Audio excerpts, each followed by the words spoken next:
Dhaka board 2020-এর দারুণ একটি অঙ্ক নিয়ে আজকে সবার সামনে চলে আসলাম। এখানে আমাদের ক নম্বর প্রশ্নে যেটা দেওয়া আছে আলফা এর মান 30 ডিগ্রি। তো আমরা কি করব, যে উদ্দীপকে যে প্রশ্নটা দেওয়া আছে ক নম্বরে, সেখানে যেখানে আলফা আছে ঠিক আলফার জায়গায় 30 ডিগ্রি বসিয়ে দিব।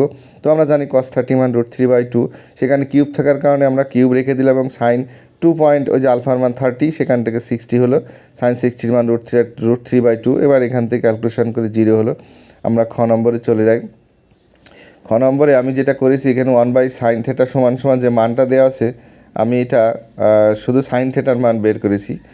হ্যাঁ, তো আমরা যেখানে উদ্দীপকে যেটা দেওয়া আছে a² / cos² θ - b² / cot² θ সমান সমান c², এখান থেকে আমরা 1/cosকে সেক করেছি, 1/cotকে ট্যান করেছি, দেন sec² থেকে 1 + tan² θ লেখা যায়। সেখান থেকে tan² যুক্ত বা a² tan² θ - b² tan, এখান থেকে আমরা tan² কমন নিয়ে a² - b² বানিয়েছি। দেন tan² রেখে দিয়ে রাইট সাইডে আমরা a² - b² পাঠিয়ে দিয়েছি।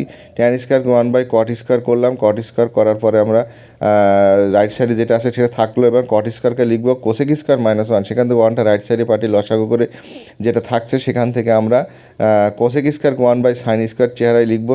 সেখান থেকে এখানেই সমাধানটা সম্পন্ন হয়ে গেছে। সবাইকে ধন্যবাদ।